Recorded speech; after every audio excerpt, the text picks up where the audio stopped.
সমস্ত মির্জা বাড়ি আজ নতুন রূপে সেরেছে।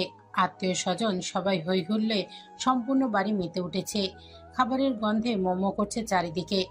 এত সব আয়োজনের কারণ আজকে বাড়ির মেজ ছেলের বিয়ে।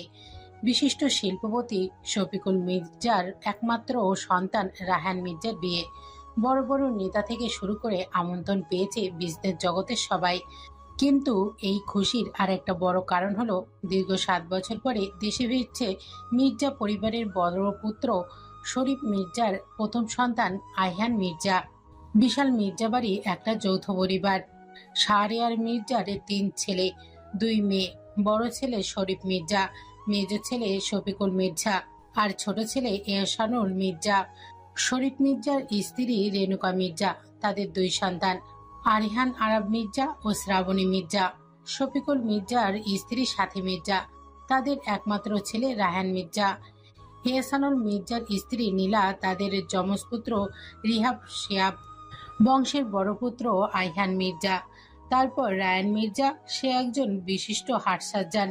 তৃতীয় শ্রাবণী মির্জা, এবার অনার্স 2য় বর্ষে। সবার ছোট রিহাব শিয়াব, যারা এবার ক্লাস 9-এ।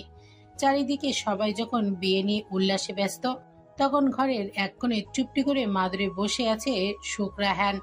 হাতে তার লাল জামদানি, জামদানিটা তার বিয়ের। সে এই মির্জা বাড়ির বড় পুত্রবধূ, আইহান মির্জার স্ত্রী। কিন্তু সে অধিকার তার নেই। তার নামের পাশে মির্জা পরিবারের নাম জোড়া মানা। এই বিয়ে কারোর সামনে নিয়ে আসা মানা। সেই বাড়িতে তার রাজত্ব চলার কথা, সেই বাড়িতে কেবল আশ্রিতা সে।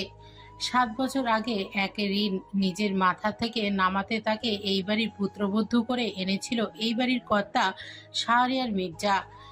কেন চলে গেলে তোমরা আমায় ছেড়ে? তোমাদের ছাড়া তোমাদের রাজকন্যাকে তো কেউ ভালোবাসে না। কেউ তোমার মতো করে আমায় তুলে খাইয়ে দেয় না আব্বু।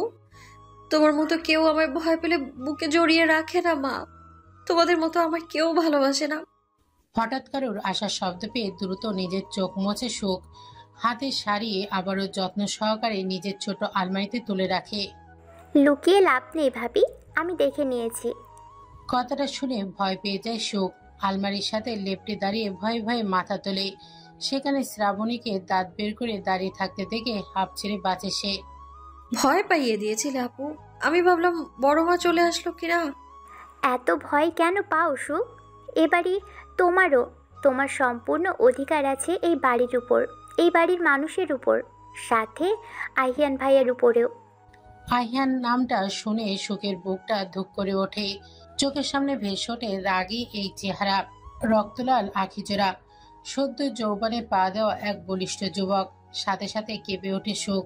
সুখকে এইভাবে কাঁপতে দেখে শ্রাবণী দীর্ঘশ্বাস ছাড়ে। ভাইয়ার নাম শুনতেই এত ভয় পাও কেন সুখ? সে তোমার স্বামী, যার নাম শুনেই এই অবস্থা।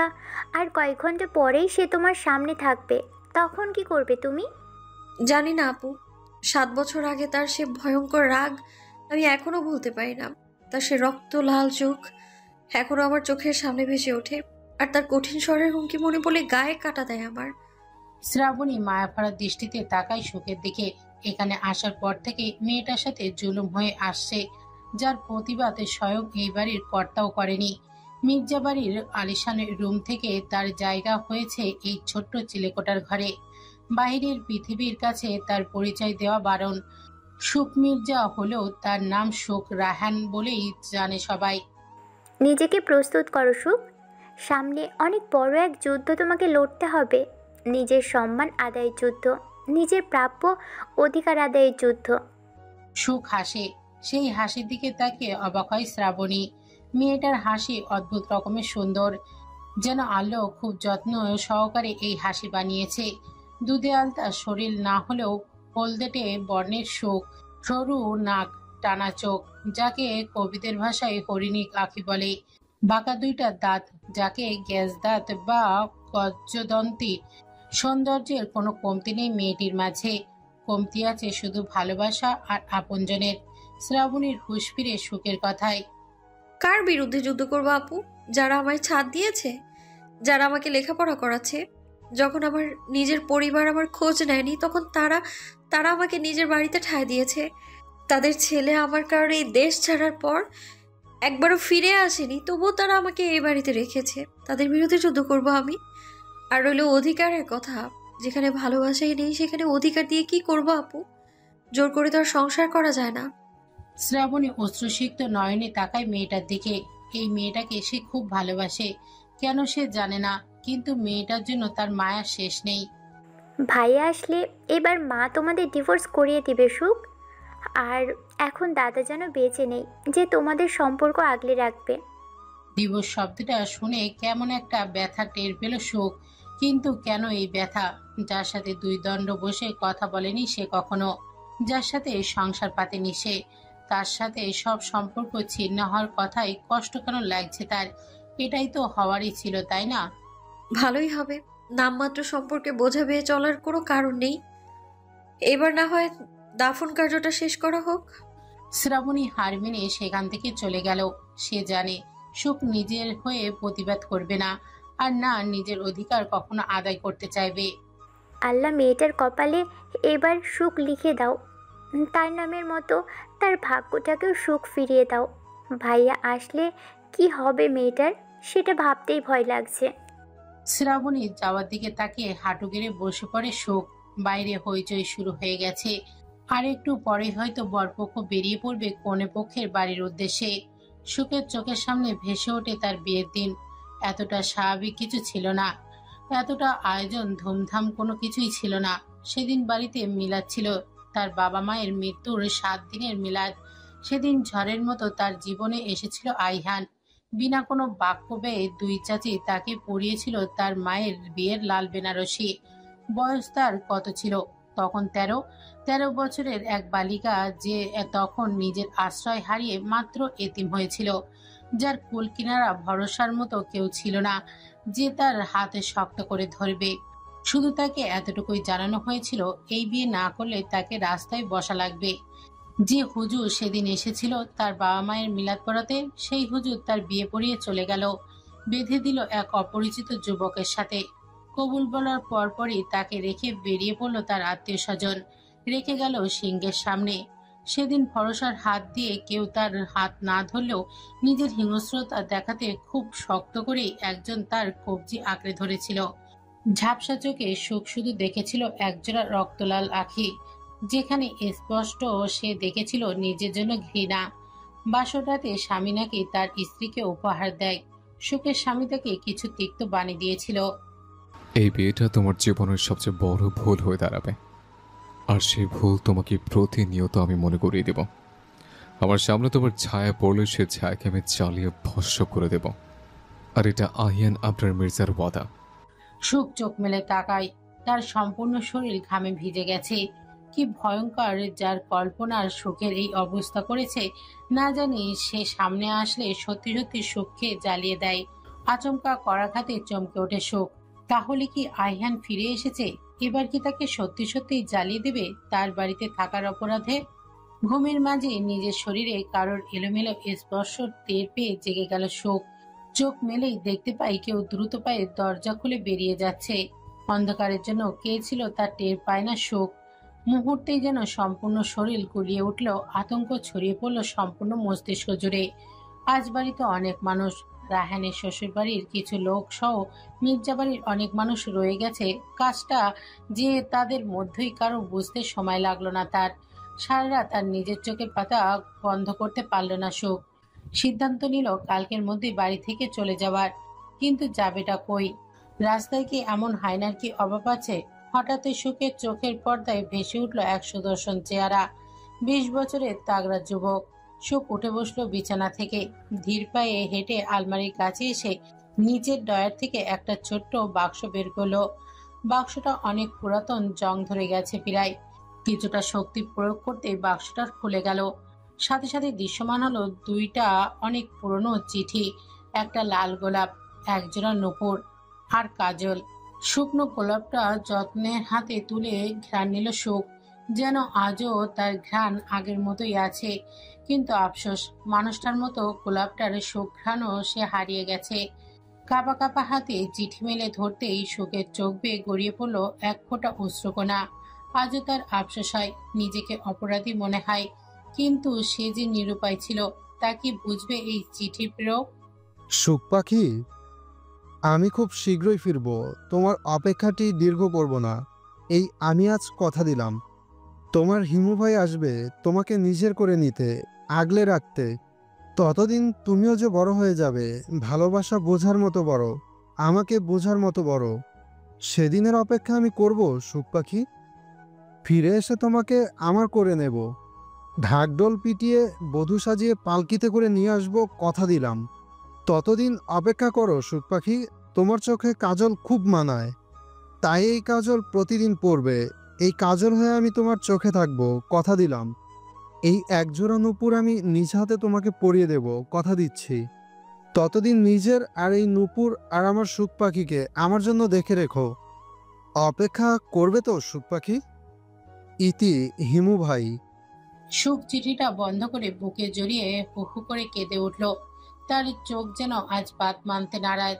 সে চেয়েছিল তার হিমু ভাইয়ের জন্য অপেক্ষা করতে, পারু সেজে তাকে চমকে দিতে, তার বুকের বাঁ পাশটায় নিজের অভিমান জমাতে, নূপুর পায়ে তার সামনে হেঁটে বেড়াতে, কাজল কালো চোখ নিয়ে তার সামনে দাঁড়িয়ে তাকে মুগ্ধ হয়ে তাকিয়ে থাকা উপভোগ করতে দেখতে চেয়েছিল। কিন্তু নিয়তি অন্য কিছু পরিকল্পনা করে রেখেছিল। এই পাষণ্ড পুরুষের পাশে তার নাম লিখতে চেয়েছিল। আপনি আমার অপেক্ষা করেছিলেন হিমু ভাই? আপনি কি এসেছিলেন ফিরে বিদেশি বাবু হয়ে? নিয়েছিলেন খোঁজ আমার বিয়ে হয়েছে শুনে কি খুব কষ্ট পেয়েছিলেন? আমাকে ঘৃণা করার মতো কষ্ট? আচ্ছা, আপনি কি আমায় ফিরিয়ে নেবেন? আবারও আগলে রাখতে চাইবেন আমায়, নাকি বিবাহিত তকমা লাগার কারণে ছুঁড়ে ফেলবেন অদূরে? চিঠি জবাব দেয় না শোকের প্রশ্নে। শোক একইভাবে হেলান দিয়ে পার করে দেয় সম্পূর্ণ রাত্রি। ভোরের দিকে চোখ কখন বন্ধ হয়ে আসে টের পায় না সে। কিছু পড়ে যাওয়ার আওয়াজ হতেই ধরপড়িয়ে উঠে বসে। চোখ মেলে তাকাতেই দেখতে পায় বাড়ির কর্তা শাহরিয়ার মির্জা দাঁড়িয়ে আছে। বয়সের ছাপ মুখে স্পষ্ট পরিলক্ষিত হলেও শরীরের দিক দিয়ে এখনো মজবুত হয়ে দাঁড়িয়ে আছেন। সম্পূর্ণ মির্জা পরিবারের হাল এই দুই কাঁধে। সবার মুখেই শুনেছে শোক। আইহান আবরার মির্জা নাকি তার দাদার মতোই শক্ত কঠোর ধরনের মানুষ, অন্যায় অবিচার নাকি সহ্য করতে পারে না। কিন্তু কি চমৎকার ভাবে এই দুইটা মানুষ তার সাথে অন্যায় করেছে। শাহরিয়ার মির্জা নজর নত। এই 7 বছরে এই প্রথম সে শাহরিয়ার মির্জার নত মুখ দেখল। সে কিন্তু কেন আলাদা এক অপরাধ বোধ তার মুখে ফুটে উঠেছে। দিদি ভাই আসবো? জি দাদু, এটা আবার জিজ্ঞেস করতে হয়? কথাটা বলেই দ্রুত হাতে বাক্সটা আবারও জায়গা মতো রেখে উঠে দাঁড়ায়। শাহরিয়ার মির্জা নিজের কোচকানো চামড়ার হাতে শোকের মাথায় রাখে। আমাকে ক্ষমা করে দিস দিদি ভাই, আমি ভুল করেছি। এই ভুল অনেক আগেই শুধরে নেওয়া উচিত ছিল, কিন্তু আমি তা করিনি, আর যার ফল কাল রাত। সম্পূর্ণ কথা বলতে গিয়ে থেমে গেলেন তিনি। তার গলা ধরে আসছে। কাল যে পাপ হতে হতে বেঁচে গেছে উনি, আর চান না সেই পাপ আবারও হোক। কিন্তু সেটা যে তিনি শোককে বলতে পারবেন না। এতে যে মির্জা পরিবারের সম্মান জুড়ে আছে। তোর খুব ইচ্ছে ছিল না বিদেশে পড়াশোনা করার? শোক নির্বোধের মতো মাথা দোলালো। শাহরিয়ার মির্জা হাসলেন। পাঞ্জাবির পকেট থেকে একটা খাম বের করে ধরিয়ে দিলেন শোকের হাতে। এইখানে তোর বাইরে যাওয়ার সমস্ত ব্যবস্থা করে দেওয়া হয়েছে। কোথায় থাকবি, পড়বি, সব ডিটেলস এখানে আছে। আজ রাত 8টার দিকে তোর ফ্লাইট, বিকেল হতে হতে বেরিয়ে যাবি। হঠাৎ এসব কেন দাদু? আর ওনার আসার কথা ছিল ডিভোর্স দিতে, উনি কি চলে এসেছেন? না, সে আসবে না। তোকে যা বললাম তুই তাই করবি। আমার সিদ্ধান্তের উপর প্রশ্ন করার বয়স তোর হয়নি। আমি তোর বাবাকে কথা দিয়েছিলাম তোকে দেখে রাখবো, যতদিন না তুই নিজের দেখাশোনা করার মতো যোগ্য হয়ে না যাস। তাই তুই আমার কথা শুনতে বাধ্য। শোক মাথা নিচু করে নেয়। এছাড়া তার কাছে যে আর কোনো রাস্তা নেই। দাদু বেরিয়ে গেল। শোক আরো কিছুক্ষণ সেখানে দাঁড়িয়ে রইল চুপটি করে। তার জীবন কোথা থেকে কোথায় যাচ্ছে সে নিজেও বুঝছে না। শাহরিয়ার মির্জা নিচে নামতেই দেখতে পান নিজের বড় নাতনিকে। তার বুঝতে বাকি নেই শ্রাবণী সব শুনেছে। এসব কেন করলে ভাইজান? তুমি এতটা বড় হওনি শ্রাবণী দিদিভাই যে আমাকে প্রশ্ন করো। বড় তো তুমি ভাইজান, তাই কিছু করার আগে একটিবারও ভাবো না, যেমনটা ভাবনি 7 বছর আগে। এইবার ওই মেয়েটার জীবন নষ্ট করেছো নিজের বেপরোয়া নাতির সাথে তার বিয়ে দিয়ে। আবার কেন ওই মেয়েকে ওর কাছে পাঠাতে চাইছো? আমি যা করছি তার ভালোর জন্যই করেছি দিদিভাই। এখানে থাকার চেয়ে তার কাছে সে ভালো থাকবে। শ্রাবণী তাচ্ছিল্য করে হাসলো। যে একটা বাচ্চা মেয়েটাকে মারতে চেয়েছিল, তার কাছে ওই মেয়েটা ভালো থাকবে? ওই মেয়েটা জমের মতো ভয় পায় তোমার নাতিকে। যাকে দেখেনি, থাকেনি, তার কথা ভাবতেই শিউরে ওঠে ভয়ে। তাহলে ভাবো কাছে পেলে কি হবে। দূরত্ব সম্পর্কে ফাটল বাড়ায়, এর থেকে বেশি কিছু করে না। তারা আলাদা হতে চায় তো হোক, কিন্তু অন্তত একে অপরকে জানুক, চিনুক। তারপর ডিভোর্স শব্দটা ছোট দিদিভাই, কিন্তু এই একটা জিনিস আল্লাহর আরশকে কাঁপিয়ে তুলতে। বুঝতে পারছো এটা কতটা ভয়ঙ্কর? কথাটা বলেই শাহরিয়া মির্জা চলে যেতে নিলেই শ্রাবণী আবারও বাধা দেয়। তাহলে এত বছরে কেন পাঠাওনি দাদা ভাই? আজকেই কেন? এক রাতের মধ্যে কেন এত বড় সিদ্ধান্ত? শাহরিয়ার মির্জার চোখের সামনে ভেসে উঠল কাল রাতের স্মৃতি। তার নিজের বড় ছেলে ভাবতেই গা গুলিয়ে উঠল তার। অনেক আগেই থেকেই পরিকল্পনা করে রেখেছিলাম, কালকে তোমার ভাই আসবে শুনে ডেট আবারও পিছিয়ে দিয়েছিলাম, কিন্তু যখন আসলো না তাই আর কিছু করার রইল না আমার। শ্রাবণীর উত্তরে সন্তুষ্ট হতে পারল না, তবুও চুপ হয়ে গেল। তার দাদা জানে সিদ্ধান্ত বদলানোর ক্ষমতা কারোর নেই, স্বয়ং আইহান আবরার মির্জারও নেই। কই তুই ভাই? এতটা পাষাণ তো তুই না, তাহলে কিভাবে পারছিস একটা পুতুলের মতো মেয়ের সব সুখ কেড়ে নিয়ে বিদেশের মাটিতে থাকতে? রাত 2টা। লন্ডনে ব্যস্ত শহরে এই সময় একদম নিরিবিলি থাকে, কিন্তু আজকে সেই নিরিবিলি রাস্তা ভরে গেছে মানুষের ভিড়ে। তাদের মাঝখানে দাঁড়িয়ে আছে 7টা স্পোর্টস কার। নামি দামি এই গাড়িগুলো দিয়ে কিছু মুহূর্তে আগেই করা হয়েছে লন্ডনের তেরাবেঁকা রাস্তায় ভয়ঙ্কর এক রেস। যে রেস দেখতে এসেছে হাজারো মানুষ, সবার মুখে প্রায় একটাই নাম। কিছুক্ষণের মাঝে ব্ল্যাক স্পোর্টস কার থেকে বেরিয়ে এলো AM। নজর কাড়া শরীরের রং, ব্রাউন ব্লু মিশ্রিত চুল, লাল অধর, কিলার স্মাইল। সাথে সাথে মেয়েরা যেন হুমড়ি খেয়ে পড়তে শুরু করলো। তাদের আটকে রেখেছে সিকিউরিটি গার্ড, কিন্তু তবুও বলে চলেছে, You are handsome, baby. Will you be my dad? Your body kills me. I love you. আরো কত শত বার্তা, কিন্তু সেদিকে তাকানোর সময় কই। AM এর ভিড় ঠেলে তার দিকে পানির বোতল হয়ে এগিয়ে এলো এক সুদর্শনা। আইহান পানির বোতলটা নিয়ে সম্পূর্ণটা নিজের মাথার উপর ঢেলে দিল। সাথে সাথেই মাথা ঝাঁকাতে সসম্পূর্ণ পানি গলা বেয়ে ঘাড় অব্দি পৌঁছে গেল। আইহানের জ্যাকেট খুলতেই সাদা টি শার্টে ফুলে উঠল তার জিম করা বডি। মেয়েদের তো পাগল হওয়ার উপক্রম। আমি বাসায় যাচ্ছি রোসিনা, এতে ঝামেলা মিটিয়ে রবিবারকে নিয়ে বাড়ি চলে আসিস। রক্সিনা অবাক হয়। তুই যাবি না? অন্তত তোর নাম অ্যানাউন্স করা অবধি তো অপেক্ষা কর। এইসবে আমার কোনো ইন্টারেস্ট নেই, সেটা তুই খুব ভালো করেই জানিস। রক্সিনা ঠোঁট বাঁকায়। তাহলে কিসে ইন্টারেস্ট আছে আহি? লাইফ রিস্ক নিয়ে ড্রাইভ করতে নাকি নিজের ক্ষতি করতে? আইহান তাকালো রক্সিনার দিকে। গাঢ় কালো চোখের অধিকারী আইহানের এমন দৃষ্টি দেখে ভয় পেল। আইহানকে 2 পা এগিয়ে আসতে দেখেই সাথে সাথে রক্সিনা পিছিয়ে যায়। তা দেখে ডেভিড ইসমাইল ফুটে ওঠে আইহানের অধর জুড়ে। ইউ নো হোয়াট, আমি কোন জিনিসে বেশি ইন্টারেস্টেড? এই যে তোর চোখে ভয়, এটাই আমার ভালো লাগে। যখন কেউ আমার থেকে পরাজিত হয়, আমাকে ভয় পায়, আমার সামনে মাথা নিচু করে রাখে। এই ভয় নিজের ভালোবাসার চোখে দেখতে পারবি তো? যখন সে তোর থেকে ভয় পেয়ে পালাবে, সহ্য করে নিতে পারবি তো? আইহান রক্তচক্ষু দৃষ্টিতে তাকাতেই রিক্সিনার গলা শুকিয়ে এলো। সে আইহানকে সেখানে একা রেখেই চলে গেল, যা দেখে আইহানের অধরে হাসি ফুটে উঠল। তার চোখের পর্দায় ভেসে উঠল এক কিশোরীর ক্রন্দনরত চেহারা, চোখে ভয়, কষ্ট, আহাজারি, যার সবটাই ছিল আইহানের জন্য। কিন্তু সেদিন তার আনন্দ হয়নি। সে টের পেয়েছিল সবার চোখে অশ্রু ভয় মানায় না, যেমনটা মানায়নি সেই বাচ্চা মেয়েটার মুখে। আইহান নিজের ভাবনায় নিজে বিরক্ত।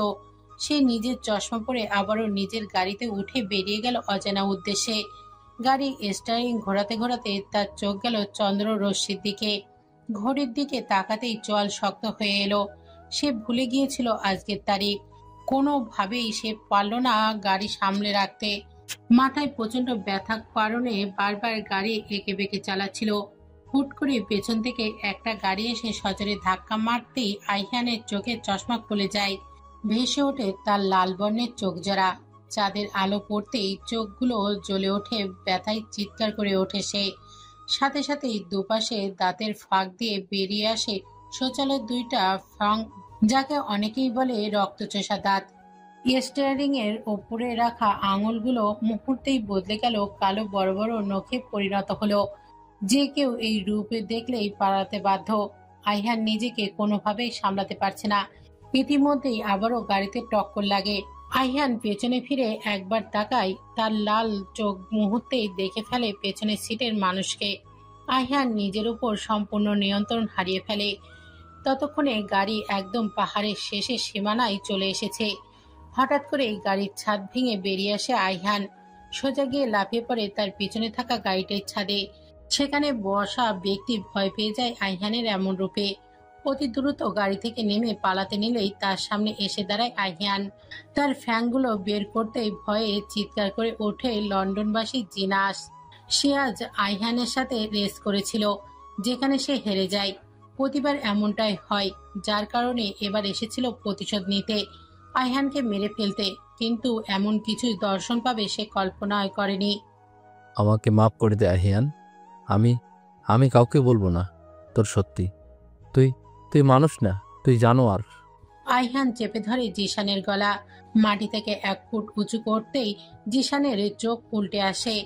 আইহান গলা চেপে ধরেই নিজের কাছে নিয়ে আসে। আহিয়ানের হাত থেকে ছাড়া পর স্বপ্ন দেখছিস? জানোয়ার বলেছিস, আর তোর রূপ দেখবি না?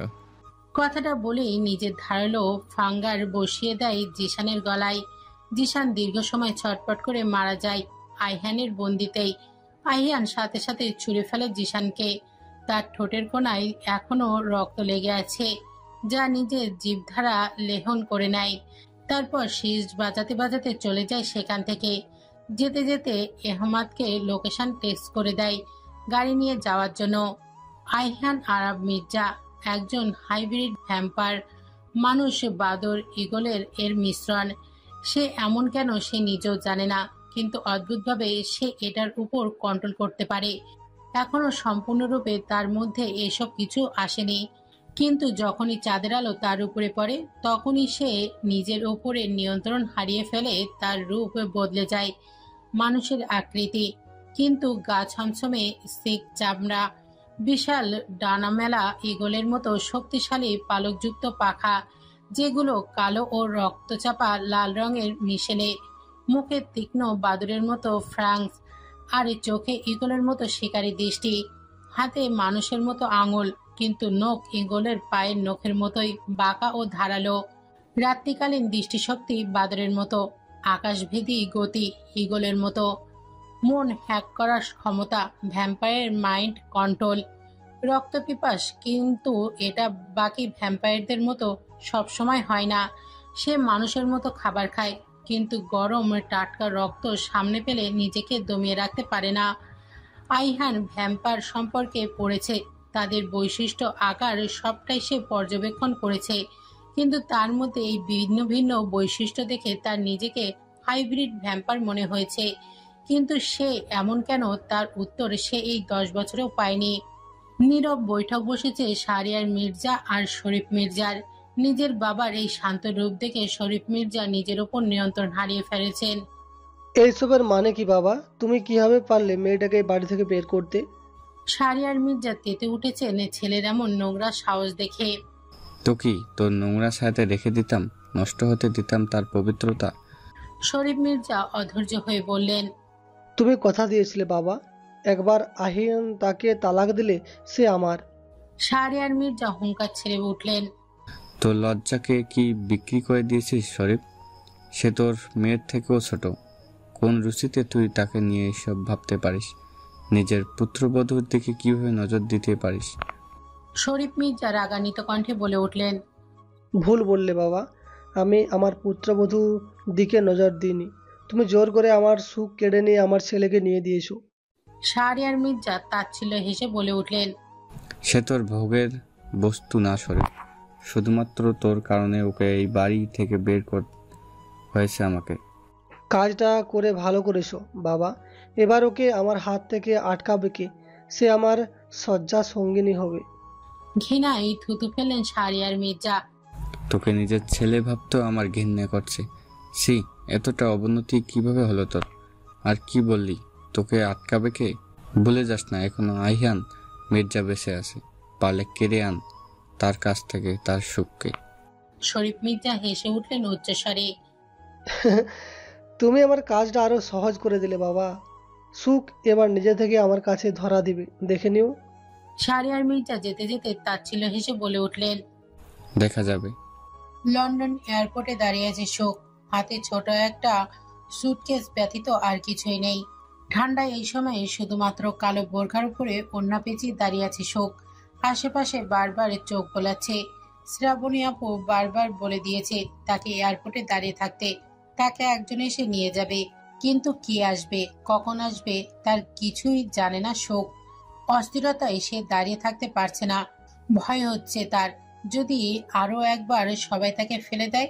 এই অচেনা দেশ, অচেনা শহরে কি করবে সে? আপনি কি সুখ মির্জা? আকস্মিক কারোর গম্ভীর কণ্ঠে ভীতু চোখে তাকায় শোক।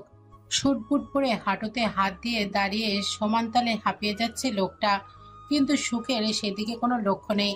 তার কানে শুধু একটা শব্দই ভাসছে, শোক মির্জা। যে পদবি তার জন্য ছিল হারামের মতো। নিজের নামের পাশে এই নাম লাগানোর অধিকার সে এই 7 বছরে পায়নি, কিন্তু আজ হঠাৎ এই অচেনা শহরে অচেনা লোকের মুখে এই ডাক তার বুক কাঁপিয়ে তুলল। আরো একবার তাকে মনে করিয়ে দিল সে কারোর বিবাহিত স্ত্রী। দুনিয়ার কোনো এক প্রান্তে আছে তার খুব আপন কেউ, কাছের কেউ। সে এতিম হলেও শূন্য নয়, একা নয়।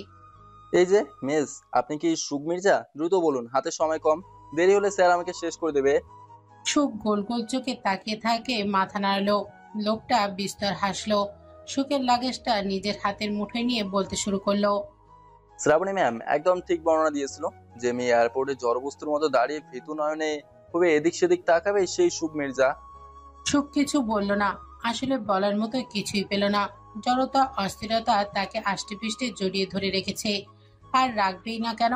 পুরুষ বলতে যে তার পাশে শুধু শাহরিয়ার মির্জাই ছিল। আর কোনো পুরুষের অধিকার ছিল না চিলেকোঠার আশেপাশে আসার, আর না তো সুখের অনুমতি ছিল বাইরে বের হওয়ার। সময় মতো তার খাবার তার ঘরে পৌঁছে যেত, না হয় শ্রাবণী এসে দিয়ে যেত। কলেজেও পরীক্ষা ছাড়া যাওয়ার অনুমতি ছিল না। পাছে যদি কেউ জেনে যায় মির্জাদের বাড়িতে থাকা আশ্রিতার কথা। কি আজব নিয়ম এই মানুষদের, এতিম মূল্যহীন। সুখের ঘোর ভাঙে লোকটার কথায়। আমি আহমেদ হোসেন, এম স্যারের পিএ। সুখ ভুরু কচকালো। নামটা আনমনে বিড়বিড় করে আওড়ালো। এম, এমন নামও কারোর হয় নাকি? ব্যাপারটা বোধগম্য হলো না তার। কিন্তু কে এম? আর কেনই বা শাহরিয়ার দাদুভাই তাকে পাঠাচ্ছে এই এম এর কাছে?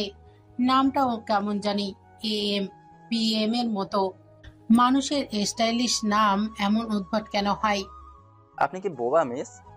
আপনার স্যারের সাথে শাহরিয়ার দাদু ভাইয়ের কি সম্পর্ক? হেমাদ বোকা বোকা চোখে তাকালো শোকের দিকে। এতক্ষণে সে কাকে এত প্রশ্ন করলো?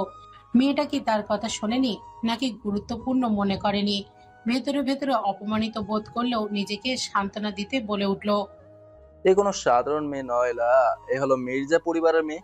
দাম্ভিকতা আর অহংকার এদের রক্তে মিশে আছে। এদের তো এই একটাই গুণ। নিজের মনের কথাগুলো আওড়াতে একটা ভেঙচি কেটে নিজের বোকা বনে গেল। গলা পরিষ্কার করে বলে উঠল। আপনার দাদু ভাইয়ের নাতি, আমাদের এম স্যার। নাতি কথাটা শুনতেই মাথায় এলো শাহরিয়ারের মেয়ের বড় ছেলের কথা। শ্রাবণী আপু তাকে একবার বলেছিল তার বড় ফুপির বড় ছেলে এই লন্ডনেই পরিবার সমেত থাকে। তাই নাতি বলতে মাথায় সেই নাতির কথাই এলো। বাকি রাস্তায় চুপচাপ গাড়িতে মাথা হেলিয়ে পার করে দিল। একে ঠান্ডা, তার উপরে খিদা, দুইটা মিলে তার শরীরে বিন্দুমাত্র শক্তি অবশিষ্ট নেই। কিন্তু এই অচেনা পুরুষকে নিজের খালি পেটের কথাও জানাতে পারছে না। আকস্মিক পেটে আওয়াজ হতেই সুখ লজ্জিত মাথা নত করে ফেলল।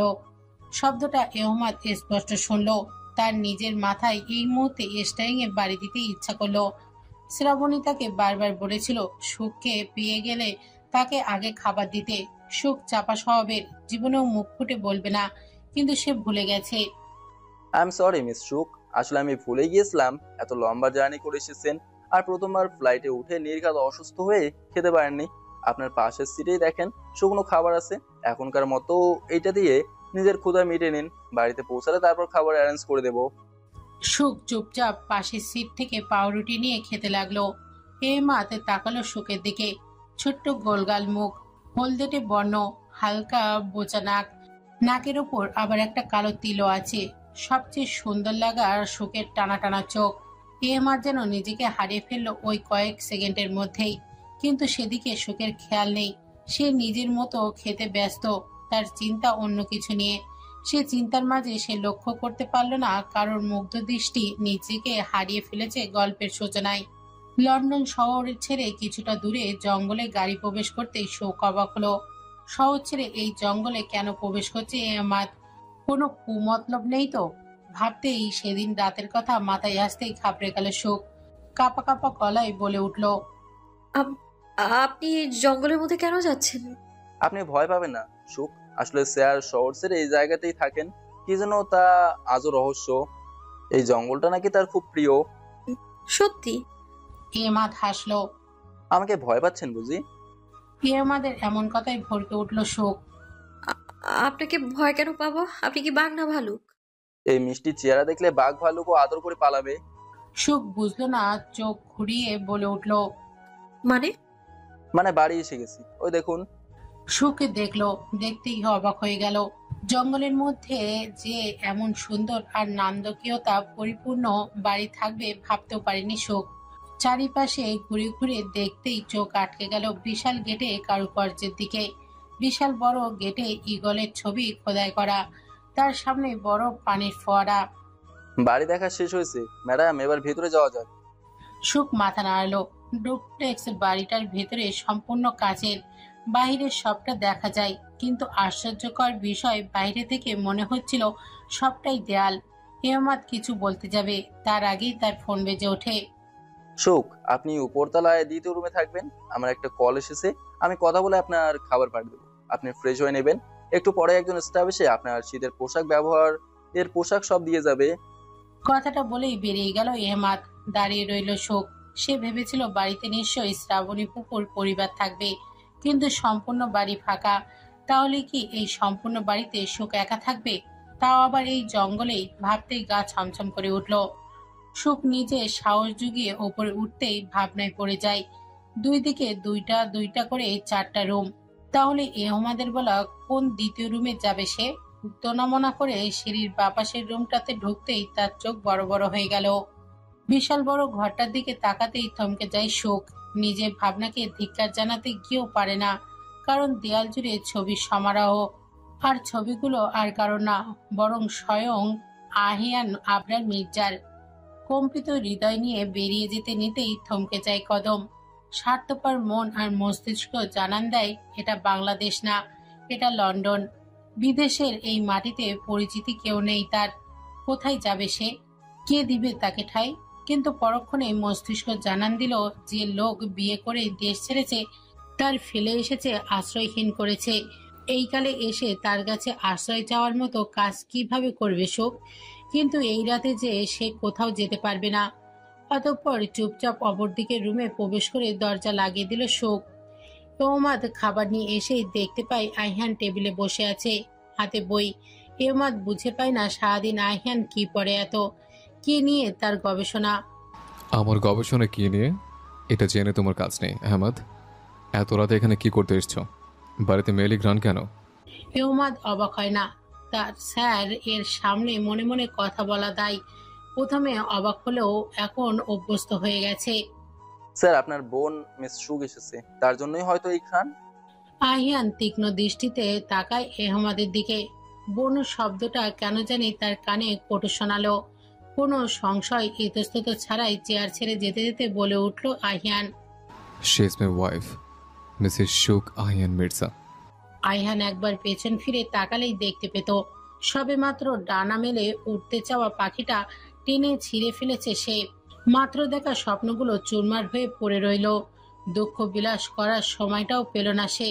তার আগেই তার নিজের প্রফেশন ফর্মে ফিরে যেতে হলো। ততক্ষণে লেডি স্টাফ চলে এসেছে। ইয়মাদ কোনো কথাবার্তা না বলেই খাবারের প্যাকেট আর কিছু পোশাক তার হাতে ধরিয়ে চলে গেল। কিছুটা সময় তার নিজের জন্য লাগবে। কয়েক মুহূর্তের প্রেম ভোলার জন্য একটা নিশুতি রাত তার নিজের জন্য প্রয়োজন। আইহান দুবার কল করে, 3বারের বেলায় কল রিসিভ করে শাহরিয়ার মির্জা। দুজনের কিছুক্ষণ চুপ রইল। দীর্ঘ 7 বছর পরে আবারও নিজের নাতনির কল পেয়ে কি বলবে ভেবে পেল না শাহরিয়ার মির্জা। কিন্তু কল আসাতে এতটুকু তিনি বুঝেছেন সুখের ঠিকই জায়গায় পৌঁছে গেছে। এখন শুধু অপেক্ষা, ভবিষ্যতে কি হতে চলেছে তা দেখার। আয়ান ভরাট কণ্ঠে কিছুটা রাগ নেই বলে উঠল, ওকে এখানে কেন পাঠিয়েছেন দাদু? শাহরিয়ার মির্জা এমন প্রশ্নের জন্য প্রস্তুত ছিলেন আগে থেকেই। যার জায়গা যেখানে তাকে সেখানে থাকাটাই মানায় দাদু ভাই। সুখ তোমার স্ত্রী, তোমার সাথে থাকবে, এটাই কি নিয়ম নয়? বাজে কথা বলো না দাদু। তুমিও জানো 13 বছরের এক কিশোরী বিবাহ উপযোগী বলে ধরা হয় না। এই বিয়ে শুধু তোমার জেদের ফল ব্যতীত আর কিছুই না। তুমি তোমার নাতবউ চেয়েছিলে, আমি দিয়েছি। ব্যাপারটা ওইখানেই শেষ। আমি অতটাও বোকা না দাদু ভাই। যদি হতাম তাহলে এত বড় মির্জা সাম্রাজ্য গড়তে পারতাম না। আমি আমার নাতিকে ভালোভাবেই জানি। তার যে রাগ সম্পর্কে আমার থেকে ভালো ধারণা কারণেই সে যে কারোর কথায় প্রভাবিত হয়ে বিয়ের মতো বড় সিদ্ধান্ত নিতে তা হয় না। তার সাথে তোমার বিয়ে হয়েছে, এর পিছনে কোথাও না কোথাও তোমার ইচ্ছা ছিল, তাই এই বিয়েটা সম্ভবত হয়েছে। আর রইল নাবিলা বিয়ে, তাহলে বলবো আইনি এই বিয়ে না মানলেও হাদিসে এই বিয়ে জমেজ। আমি সত্যিটা জানতে চাই দাদু। এসব লজিক আমাকে দিয়ে কোনো লাভ নেই। সেটা তুমি খুব ভালো করেই জানো। কেন পাঠিয়েছ এই মেয়েকে এখানে? কি চাও তুমি? তুমি কেন 7 বছর আগে দেশ ছেড়ে চলে গিয়েছিলে দাদু ভাই, আর কেনই বা ফিরছো না? আইহান চুপ হয়ে যায়। শাহরিয়ার মির্জা হাসেন। তিনি চাইলেও সত্যিটা জানাতে পারবেন না আইহানকে, কারণ সত্যিটা যদি একবার আইহান জেনে যায় তাহলে কিয়ামত হয়ে যাবে, যা আটকানোর ক্ষমতা কারোর নেই, স্বয়ং তারও না। আর এই মুহূর্তে আইহানকে আটকানোর একটাই উপায় ছিল। তুমি জেনে বুঝে মেয়েটার জীবন জাহান্নামের দিকে ঠেলে দিচ্ছ দাদু। এর জন্য আফসোস করবে তুমি। আমি জানি দাদু ভাই, তুমি আর যাই করো না কেন কোনো নারীর অসম্মান করবে না। সে তোমার দায়িত্ব দাদু ভাই। আর আরিয়ান মির্জা দায়িত্ব থেকে পিছু পা হবে না। আমি জানি মেয়েটা অনেক কষ্ট পেয়েছে। সুখ জিনিসটা অনেক আগেই ছিনিয়ে নিয়েছে ভাগ্য তার থেকে। এই সম্পূর্ণ দুনিয়া তার আপন যদি কেউ থাকে তাহলে সেটা তুমি। কথাটা বলেই কল কেটে দিলেন শাহরিয়ার মির্জা। আইহান কিছুক্ষণ ফোনের দিকে তাকিয়ে এগিয়ে গেল পাশের ঘরে। সেখান থেকেই আসছে তীব্র মেয়েলি ঘ্রাণ। দরজার কাছে এসে সামনে তাকাতেই দেখতে পাই বিছানায় গুটিসুটি হয়ে শুয়ে আছে সুখ। লেপ মুড়িয়ে থাকার কারণে চেহারা দেখা না গেলেও ফ্লোরে পড়ে থাকা ভেজা চুলগুলো দেখে ভ্রু কুঁচকে আসে আইহানের। ঠান্ডা প্রকোপ এখানে বেশি। এই কনকনে ঠান্ডায় আবার গোসল করতে কেন গেছে এই মেয়ে? বোধগম্য হলো না আইহানের। তাও ভিজা চুল নিয়ে ঘুমিয়ে পড়েছে। ব্যাপারটায় প্রচন্ড বিরক্ত হলো সে। এই মেয়েটা এত কেয়ারলেস আর অগোছালো কেন? যত সব উটকো ঝামেলা। একে দ্রুত এখান থেকে অন্য কোথাও পাঠাতে হবে। ভুলেও এই বাড়িতে রাখা যাবে না তাকে, নাহলে বিপদ। দাদু না বুঝে মেয়েটাকে মৃত্যুর দিকে ঠেলে দিয়েছে। আইহান সেখান থেকে চলে গিয়েও যেতে পারল না। আপন মনে ঘরের ভেতরে প্রবেশ করে টেবিলে এলোমেলো হয়ে পড়ে থাকা তোয়ালে তুলে এগিয়ে গেল সুখের দিকে। সুখের মাথার কাছে বসে চুলে হাত দিতে যেতেই আয়নার দিকে নজর গেল তার। তার চোখগুলো থেকে লাল দুতি বের হচ্ছে। আলো জ্বালিয়ে রাখার কারণে তা খুব বেশি বোঝা না গেলেও সাধারণ মানুষ দেখে ভয় পেতে বাধ্য। দ্রুত সেখানে তোয়ালে ফেলে দিয়ে বেরিয়ে এলো আইহান। আজকের পর থেকে বাড়িতেও লেন্স পরে তাকে ঘুরতে হবে। একাকিত্ব আমার পরিচয়। আমি সাধারণ মানুষের ভিড়েও থাকতে পারি না। সেখানে বিয়ে, বৈবাহিক সম্পর্ক, ভালোবাসা, এই সব কিছুই কোনো কৌতুক। আইহান আপনার মির্জাকে ভালোবাসা যায় না, শুধু ভয় পাওয়া যায়। আর আমি চাই সবাই আমাকে যেন ভয় পায়। এর মধ্যে যে আলাদা এক আনন্দ, প্রাপ্তি। হঠাৎ করে আইহানের মনে পড়ে যায় রক্সিনার বলা কথাটা। এই ভয় নিজের ভালোবাসার চোখে দেখতে পারবি তো? যখন সে তোর থেকে ভয় পেয়ে পালাবে সহ্য করে নিতে পারবি তো? পরক্ষণে আইহান তাচ্ছিল্য করে নিজেই বলে ওঠে, আমি শুধু নিজেকে ভালোবাসি, আর কাউকে না। আমার জীবনে এক আমি বাদে আর কেউ থাকবে না, কোনো দিনও না। এক পালি সূর্যের আলো জানালা দিয়ে রুমে প্রবেশ করতেই চোখ মেলে তাকায় শোক। জঙ্গল হওয়ার আশেপাশে হাজারো পাখির কলরব শোনা যায়। ঘরটার বাপাশের জানালা ঘেঁষে বিরাট এক রেড ম্যাপেল গাছ। এই গাছ আমেরিকাতে পাওয়া গেলেও এখন লন্ডনেও পাওয়া যায়, কিন্তু সংখ্যায় খুবই কম। সেই গাছে বসে আছে 7 রঙের সংমিশ্রণী একটি পাখি। এই অদ্ভুত সুন্দর পাখি সুখ এর আগে কখনো দেখেনি। যেন 7 রঙের রংধনু। সুখ যেন সম্মোহিত হয়ে গেল। এক পা করে এগিয়ে যেতে নিলেই পেছন থেকে গম্ভীর ভরাট কণ্ঠে কেঁপে ওঠে। তার চোখের সামনে ভেসে ওঠে রক্তিম চোখ, ভয়ঙ্কর সেই হুঙ্কার। এবার তুই শেষ সুখ। কাল রাতে যদি বেরিয়ে যেতি তাহলে এই রাক্ষসের হাত থেকে বেঁচে যেতি। এখন এখন এখন তোকে কে বাঁচাবে রে? এই সম্পূর্ণ বাড়িতে তুই একা, তার উপরে এই ঘন জঙ্গল যদি তোকে মেরে এই লোক এই জঙ্গলে পুঁতেও ফেলে, কেউ তো টের অবধি পাবে না। ইয়া আল্লাহ, সাহায্য করো আল্লাহ, এই রাক্ষসের হাত থেকে বাঁচাও। একের পর এক অ্যালকোহলের বোতল শেষ করেও নিজেকে দমিয়ে রাখতে পারছে না শরীফ মির্জা।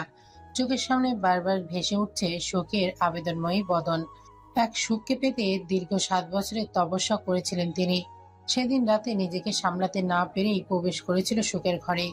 সেখানে যেতেই যেন সে আরো উন্মাদ হয়ে উঠেছিল। বয়সের তফাৎ, সম্পর্কের ব্যবধান, সবটাই ভুলে গিয়েছিলেন তিনি।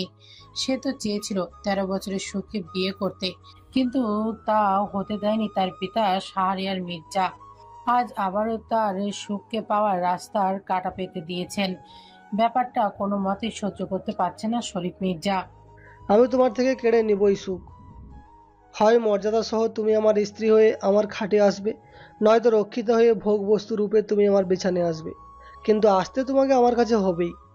আহিয়ান কখনোই তোমাকে নিজের কাছে আগলে রাখবে না। যাকে মেনে নেবে না বলে দেশ ছেড়েছিলে, আজ অবধি দেশে ফিরেনি, সে তাকে নিজের বাড়িতে ঠাঁই দিবে, ধারণাটা ভুল বলে খুব শীঘ্রই টের পাবে বাবা। সেদিন আমাকে কেউ আটকাতে পারবে না। সুখের সৌন্দর্য গ্রাস করব আমি, তার সূর্যের ন্যায় রূপ আমি গ্রহণ লাগিয়েই ছাড়ব। এটা মির্জা বংশের বড় ছেলে শরীফ মির্জার ওয়াদা। বিস্ময়ে মানুষ কথা বলা ভুলে যায়। ব্যাপারটা শুনলেও রক্সিনা আর রেহবার ব্যাপারটা হাড়ে হাড়ে টের পাচ্ছে এই মুহূর্তে। তাদের সামনে মুখ নিচু করে বসে আছে সুখ। এহমাদের ভাষ্যমতে এটা এহানের আবরার মির্জার ওয়াইফ। ব্যাপারটা কোনোভাবে হজম করতে পারছে না রক্সিনা আর রেহবা। এদিকে 4 জোড়া চোখের হতভম্ব দৃষ্টিতে বড্ড অস্বস্তিতে পড়ে গেছে সুখ, কিন্তু এখান থেকে উঠে যাওয়ার ক্ষমতা নেই তার। পাশে যদি এরা আহিয়ানকে বলে দেয় সে তাদের সাথে বেয়াদবি করেছে। এখানে কি হচ্ছে? আহিয়ানের কণ্ঠে সবার দৃষ্টি তাক হয় আহিয়ানের দিকে। দরজার কাছে বুকের ওপর হাতে গুজে স্টাইলিশ ভঙ্গিতে দাঁড়িয়ে আছে আহিয়ান। রক্সিনা ফোঁস করে নিঃশ্বাস নেয়। এই রসকসীন পুরুষকে ভালোবাসে এটা সত্যি, কিন্তু তার স্ত্রীর কথা শুনে তার নিজের জন্য না, বরং সুখ নামক বাচ্চা মেয়েটার জন্য খারাপ লাগছে। আহিয়ানের মতো পুরুষ ভালোবাসবে, ব্যাপারটা এ জন্মে সম্ভব হবে বলে মনে করে না। আহিয়ান তাকায় সুখের নত মুখের দিকে। সে ভেবে পায় না মেয়েটা সর্বদা এত ভয় পেয়ে থাকে কেন। আহিয়ানের রাগ ওঠে কেন সে জানে না। সে এবার ধমকে ওঠে। এখানে কি হচ্ছে? আমি কিছু জিজ্ঞেস করেছি। এই সকালবেলা এখানে তোরা কি করছিস? রেহা ফোঁস করে নিঃশ্বাস ছেড়ে বলে ওঠে, নতুন বউকে দেখতে এসেছি। তুই তো আর পরিচয় করাই দিবি না, তাই আমরাই চলে এলাম ভাবির সাথে দেখা করতে। সে নতুন বউ না 7 বছর পুরাতন বউ, তাই তাকে দেখার মতো কিছু নেই। আর তোদের জন্য এই ঘরের আগে পেছু না দেখি, স্পেশালি ইউ রেবার, কথাটা মনে রাখবে। কথাটা বলে আর সেখানে দাঁড়ানোর প্রয়োজন বোধ করলো না আহিয়ান, বেরিয়ে গেল। সুখ অবাক চোখে তাকালো। কি সহজভাবে স্বীকার করে নিল যেন এটা কোনো ব্যাপারই না। এমন কত শত বইয়ের পরিচয় করিয়ে দিয়েছে সে। রেহা বাচ্চাদের মতো ঠোঁট উল্টে আহিয়ানের যাওয়ার দিকে তাকিয়ে সুখের কাছে অভিযোগের সুরে বলে উঠল, দেখছেন ভাবি কিভাবে আমার বদনাম রটিয়ে বেড়ায়? আপনারই নিষ্ঠুর স্বামী, আমার একটা মাত্র ভাবি, আমি তার সাথে আলাপ করব না, এটা কোন কথা হলো? আপনি তাকে বকে দিবেন। আচ্ছা। সুখ ফিসেল আসে রেহাবের কথায়। সে নাকি বকে দিবে 6 ফুটের রাক্ষসকে, পরে রাক্ষসে রেগে তাকে গিলে ফেলুক। আচ্ছা, বকাবকি পরে হবে, এখন চলুন ভাবি, ব্রেকফাস্ট করবেন। আপনার যে স্বামী দেখা যাবে সত্যি সত্যি কাল থেকে আমাদের এখানে আসা বন্ধ করে দিবে। সুখ ভীত নয়নে তাকালো। সে নিচে যেতে চায় না, ওই লোকের চোখের দিকে তাকাতেই ভয় করে তার। আমি নিচে গেলে উনি রাগ করবেন ভাইয়া, আপনারা যান। আমি এখানেই ঠিক আছি। আরে ধুর, কিছু বলবে, আমরা আছি না। আহিয়ান রাগী হলোই এতটা খারাপ না। এই রক্সিনা, ভাবিকে নিয়ে আয়। কথাটা বলে এবার রেহাব তাকালো রিক্সানার দিকে। রিক্সানার নিচু মাথা, চোখের পানি লোকানোর বেকার চেষ্টা চোখ এড়ালো না রেহাবের। জীবনে অনেক ঘটনা আমাদের ধারণার বাইরে হয়, যেটার ওপর কারোর রাজত্ব চলে না। হচ্ছে তো হোক না বলেই মেনে নিতে হয়। এই যেমন কেউ ভেবেছিল আইহান বিয়ে করেছে, তাও 7 বছর আগে। নিজের না পাওয়া ব্যক্তির রাগ অন্য কারো উপর দিয়ে তুলবি না বলে আমার বিশ্বাস। তুই যথেষ্ট বুঝদার। ভাবি এমনিতে কোনো বিষয় নিয়ে ভয় পেয়ে আছে।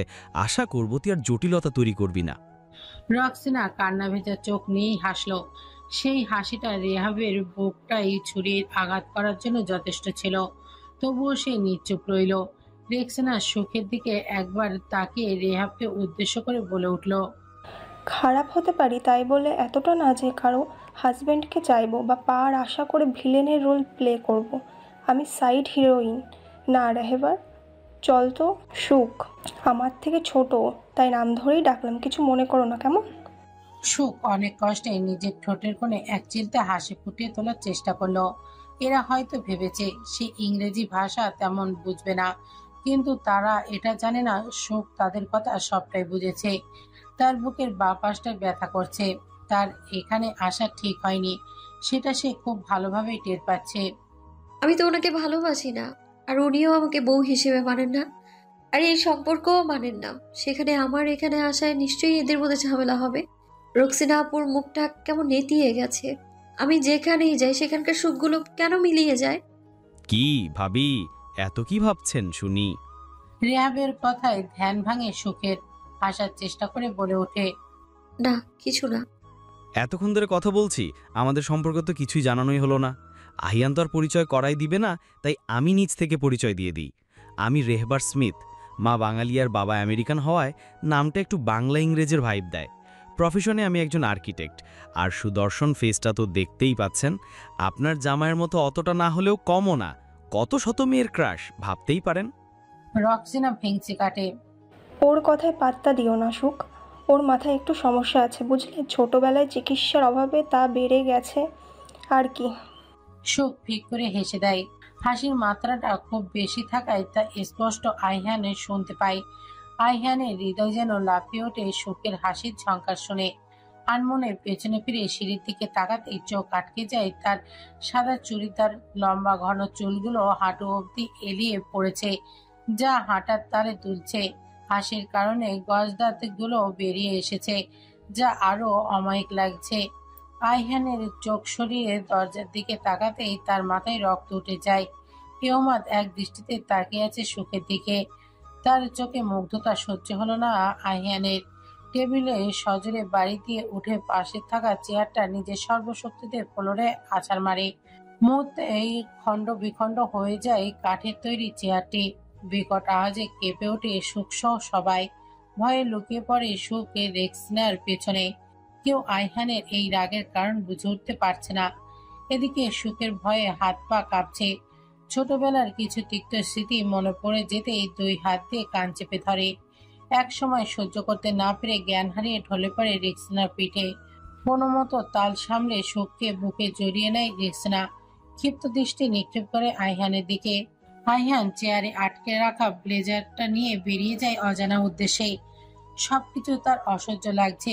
সবচেয়ে বেশি অসহ্য লাগছে ওর ওই মেয়েটাকে। ঠিক যেমন 7 বছর আগে লাগতো, যখন তার সামনে কান্নাজড়িত কণ্ঠে আকাশ পানে তাকে বলেছিল। আইহান মনে করতে চায় না সেই লাইন। সে একটা বাক্য যে তার সমস্ত রাগ বের করে আনে, তাকে আরো হিংস্র করে তোলে। সে হারে না কখনো না। সেখানে একরত্তি একটা মেয়ে তাকে হারিয়েছিল, বাজেভাবে তাকে তার চোখে নিচু হতে বাধ্য করেছিল। অন্ধকার রজনী, আকাশের তারারাও বিলীন। ভারী তুষারপাতে চারিদিকে পরিবেশ আরো শীতল হয়ে উঠেছে। কম্পিউটারের নিচেও অবরত কেঁপে চলেছে সুখের ছোট্ট দেহখানা। সকাল থেকে এই 4 দেয়ালের মাঝেই শয়িত সে। চেতনা ফিরেছিল তার আরো ঘন্টা 3 আগে, কিন্তু শরীরে জ্বর আর খিদের তাড়নায় উঠে বসার শক্তিটাও তার মধ্যে অবশিষ্ট নেই। নিজেকে আজ বড্ড অসহায় লাগছে। ওই বাড়িতে অন্তত শ্রাবণী আপু ছিল, কিন্তু এখানে যে তার কেউ নেই, মরে পচে গেলেও যে কেউ আসবে না তার খোঁজ নিতে। সে একা, বড্ড একা। এই একাকিত্ব সে চায়নি কোনোদিন। সম্পূর্ণ ভরা পরিবার চেয়েছিল সে, আর পেয়েও গেছিল, কিন্তু একটা ঘন্টা তার জীবনের সব সুখ কেড়ে নিয়ে চলে গেছে। সুখ চেতনাহীন হয়ে শুধু বিড়বিড় করে বাচ্চাদের মতো মা মা বলে ডেকে চলেছে। গভীর রাতে বাড়ি ফিরে আইহান, তার মাথাতেও ছিল না এই বাড়িতে আরো একজনের অস্তিত্ব আছে। নিজের ঘরে ঢুকতে গিয়েই শুনতে পায় সুখের করুণ আর্তনাদ। টিপে ওঠে আইহানের বুক। কোনো এক দৈব শক্তি বলে আইহানের পা চলে যায় সুখের ঘরের দিকে। সেখানে যেতেই তার দৃষ্টি শীতল হয়ে আসে। বক্ষের বাপাসটা চিনচিন করছে। বড় একটা নিঃশ্বাস ফেলে এগিয়ে যায় আইহান। সুখের পাংশুটে মুখটা দেখে রাগ উঠে যায় তার। সামান্য একটা ধমকে কেউ এতটা ভয় পেয়ে জ্বর বাঁধাতে পারে তা কল্পনাতেও ছিল না আইহানের। সে হাঁটু মুড়ে বসে পড়ে সুখের মাথার কাছে ফ্লোরে। সামান্য যার চিৎকার সহ্য করতে না পেরে নিজের এই অবস্থা করেছ, তার ভয়ঙ্কর রূপ দেখে কি করবে তুমি? আবার নাকি আহিয়ান আবরার মির্জার অর্ধাঙ্গিনী হতে চাও, যে কিনা এটাও জানে না সে কিসের তৈরি।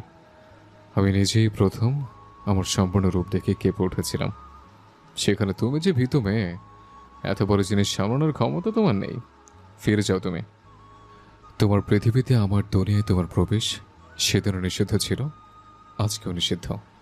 আয়ান সুখকে কাঁপতে দেখে আর একটা কম্ফোর্টার এনে জড়িয়ে দেয়।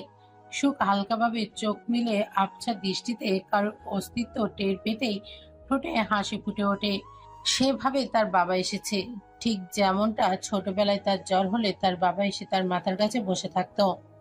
আপু তোমার প্রিন্সেস খাবে, কেউ তাকে খেতে দেয়নি জানো। সবাই নিষ্ঠুর, ওই বিশাল আকারের লোকটাও নিষ্ঠুর। তারপরে সুন্দর সুন্দর চোখগুলো দিয়ে খালি চোখ রাগিয়ে দেখে আমাকে, আর কি জোরে জোরে ধমক দেয় জানো। ঠিক ওই পচা আঙ্কেলের মতো। ওই পচা আঙ্কেল যেভাবে আমায় ধমক দিত, ব্যথা দিত। আইহান শোকের প্রথম কথায় ভ্রু কোচকালো, শেষের লাইনে অবাক হয়ে যায়। আইহান চুপ করে বেরিয়ে গেল। সবকিছু কেমন আগোছালো লাগছে তার কাছে। সামান্য ধমক আসতেই তো কেউ বেহুশ হয় না, সে যতটাই ভীতু হোক না কেন। আর সুখ তো এতটাও ভীতু না। হ্যাঁ, আর বাকি 5টা মেয়ের মতো চঞ্চল না হলেও ভীতু সে এতটাও না। সে তো দেখেছিল 7 বছর আগে নিজের হয়ে সবার সাথে যুদ্ধ করা মেয়েটা হুট করেই এতটা ভয় পেয়ে গেল কিভাবে? দাদু কেন হঠাৎ করে শোকে পাঠালো? আচমকা কেন? কি হয়েছে বাংলাদেশে এমন? সবকিছু গোলক ধাতের মতো লাগছে কেন? ধাত, এই আজের মেয়েকে নিয়ে ভেবে আমার লাভ নেই। আর আমি এই খাবারটা কেন বানাচ্ছি? আমি কেন সেবা করবো ওই মেয়ের? আমি বলেছিলাম ওকে আসতে? বলিনি। কথাটা বলে স্যুপ করতে শুরু করলো। জ্বরের মুখ বলে ঝালটা হালকা বেশি দিল। ভাত তরকারি রান্না করার সময় সামগ্রী এখন নেই, তাই আপাতত এটা খাইয়ে দিয়েই ওষুধ খাওয়াতে হবে। যেভাবে কাঁপছিল এত সহজে জ্বর নামবে বলে মনে হয় না। সকালবেলা ডাক্তারের কাছে নিয়ে যাওয়া লাগবে। আইহান সুখের ঘরে যেতেই আটকে ওঠে, সাথে রাগও হয় প্রচুর। সুখ নিচে পড়ে আছে, নিশ্চয়ই উঠতে গিয়েছিল। আরে প্রয়োজন হলে ডাকা যেত না? সব কাজে পাকনামি কেন করতে হবে? নিজের ভাবলে নিজেই হতভম্ব আইহান। সুখ তাকে ডাকবে কেন? সেই সম্পর্ক কি আদৌ আছে তাদের? আইহান কি সেই সম্পর্ক হতে দিয়েছে? আসতে না আসতে মেয়েটাকে বিছানায় ফেলে দিয়েছে। সে নাকি তাকে প্রয়োজনে ডাকবে তা আশা করে। আইহান বড় একটা নিঃশ্বাস নিয়ে কোলে তুলে নেয় সুখকে। কোলে তুলতেই অবাক হয়ে যায়, মুখ থেকেই আনমনে বেরিয়ে আসে, খাবারের বদলে কি তুলা খায় এই মেয়ে? আইহানের সুখকে বসিয়ে ওয়াশরুম থেকে তার একটা রুমাল ভিজিয়ে নিয়ে এসে সুখের মাথায় জলপট্টি দিতে থাকে। জ্ঞান না ফেরালে খাওয়ানো সম্ভব না। দীর্ঘ 1 ঘন্টার সেবাতে শেষমেশ সুখ চোখ খুলে তাকালো। চোখ খুলেই নিজের চোখের সামনে আইহানকে দেখে সাথে সাথে চোখ বড় বড় করে পিছনে সরতে গিয়ে দুর্বলতার জন্য পড়ে যেতে নিলেই আইহান তার বাহু আটকে সোজা করে বসিয়ে দেয়। সুখ আটকে ওঠে। আইহান চোখ পাকিয়ে তাকিয়ে আছে সুখের দিকে। সমস্যা কি তোমার ড্যামেট? এমন দৌড়দৌড়ি করে বেড়াইতেছো কেন? মাত্র জ্ঞান ফিরেছে আর তুমি এখানে চুপচাপ বসো। আর একবার চিংড়ি মাছের মতো লাফালাফি করলে একদম খুন করে ওই জঙ্গলে পুঁতে রেখে আসবো। আইহানের এমন কড়া কণ্ঠে ধমকে চুপসে যায় সুখ। চুপচাপ বিছানার চাদর খামচে বসে থাকে। এ কোন জায়গায় পাঠিয়ে দিলে দাদু? এই পুরুষ আমায় মেরে ফেলার পরিকল্পনা করে বেড়ায় সারাক্ষণ। সেখানে এই পুরুষের কাছে একা পাঠিয়ে কিভাবে তুমি শান্তিতে আছো? তোমার কি দয়া হয় না আমার উপর? আল্লাহ। সুখের বিড়বিড় করে বলা কথাগুলো স্পষ্ট কানে এলো আইহানের। পুরো কুচকে সুখের দিকে তাকিয়ে তাকে খাইয়ে দিতে শুরু করলো। আর সুখ সে তো ভয়ে জমে হিম। আবার কোথাও বুকের কোনো এক কোণে ভালো লাগার বাতাসও বয়ে যাচ্ছে একই সাথে। ঠিক কবে কেউ তাকে এতটা যত্নে খাইয়ে দিয়েছিল জানে না সে। ঔষধ খেয়ে চুপচুপ শুয়ে পড়ো, আর ঘেমে গেলে গোসল করার প্রয়োজন নেই, শরীর মুছে নিও। আর যদি আমার কথার হেলাফেলা হয় আর আবারও জ্বর আসে, তাহলে একদম বাড়ির বাইরে রেখে আসবো। আমারও তো ফাও সময় নেই তোমার সেবা করার। কথাটা বলেই বেরিয়ে গেল আইহান।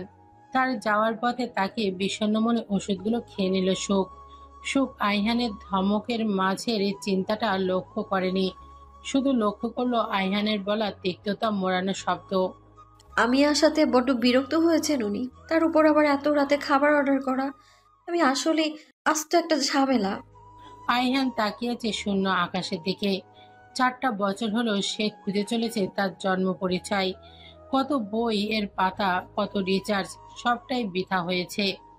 কেন আমি এমন? কিসের এই শক্তি? এটা কোনো বিজ্ঞানের চমৎকার, না এটা প্রকৃতির কোনো রহস্য যা সে ভেদ করতে অক্ষম আমি? কিন্তু আমি কেন? এত সাধারণ মানুষের ভিড়ে আমি কেন এমন ভয়ঙ্কর? আমাদের দৃষ্টির আড়ালে কি সত্যি এমন রহস্য আছে যে আমরা দেখতে পাই না, নাকি দেখতে চাই না? না, কালকে আবার আমাকে ল্যাবে যেতে হবে, খোঁজ কত দূর তা জানতে হবে। এদিকে সামনে আসছে চন্দ্রগ্রহণ। এই দিনটা আমি নিজের মাঝে থাকি না, তার উপরেই মেয়ে। আইহান রেগে পাশে থাকা ফ্লাওয়ার বাসটা ওঠাতে গিয়েও নিজেকে দমিয়ে নেয়। সামান্য চেয়ার ভাঙার আওয়াজে মেয়ে জ্বর তুলেছে, এবার এই আওয়াজে না জানি কি তোলে। পাশাপাশি বসে আছে সুখ।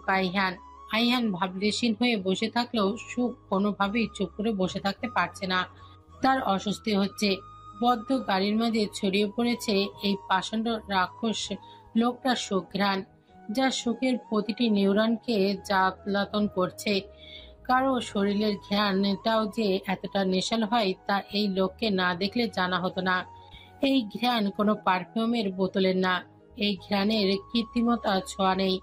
এটা আইহানের ব্যক্তিত্ব প্রকৃতির ঘ্রাণ, যা মুহূর্তেই কোনো মানুষকে আকৃষ্ট করে ফেলে তার প্রতি। এ এক প্রকার হিপনোটাইজের মতো কাজ করে। আইহানের সেদিকে খেয়াল নেই। তার পাশে বসা রমণী যে তার ঘ্রাণে নিজেকে হারিয়ে হা হুতাশ করছে, তখন সে চুপচাপ ড্রাইভ করতে ব্যস্ত। সুখ এবার আর চোখে তাকালো আইহানের দিকে। ভালোভাবে কোনোদিন এই পুরুষকে লক্ষ্যই করেনি সে, বলতে গেলে লক্ষ্য করার সুযোগটাই পায়নি। সুখের নজর সর্বপ্রথমে আটকে গেল আইহানের পেশিবহুল হাতের দিকে। খোলা 2 হাত যেন শার্ট ছিঁড়ে বেরিয়ে আসবে দীর্ঘদিনের কঠিন ব্যায়ামের ফলে কৃত্রিমভাবে তৈরি করা বাহুগুলো। সুখের অবচেতন মনে হুট করে ইচ্ছে পোষণ করে দিল তা ছুঁয়ে দেখার। নিজের ভাবনায় নিজেই অবাক। নিজের মনকে রামধমক দিয়ে আচ্ছা মতো শাসিয়ে দিল। দিন দিন মনটা এমন লাজ লজ্জাহীন কিভাবে হচ্ছে বুঝে পাচ্ছে না সুখ। এক পুরুষকে নিয়ে এসব চিন্তা করাও পাপ। পরক্ষণে সুখকে শাসিয়ে উঠল তার মন। স্পষ্ট ভাষায় চিল্লিয়ে বলে উঠল, এ লোক তোর 3 কবুল বলা স্বামী, তার বাহু ছুঁয়ে দেওয়ার সাথে সাথে সে বাহুর মাঝে পিষ্ট হয়ে যাওয়ার অধিকারও আছে। সাথে সাথেই সুখ জেগে উঠল খুব খুব করে। আইহান ড্রাইভ করতে করতে বাঁকা হাসলো, পানির বোতল ধরিয়ে দিয়ে বলল, চুরি করার জন্য একটা বয়সের প্রয়োজন, যা তোমার নেই মেয়ে। তাই সব বালচির চিন্তায় মাথা থেকে ছেড়ে ফেলো, আরাম করো, নয়তো এই মাঝ রাস্তাতেই ফেলে চলে যাব। সুখ চুপসে গেল।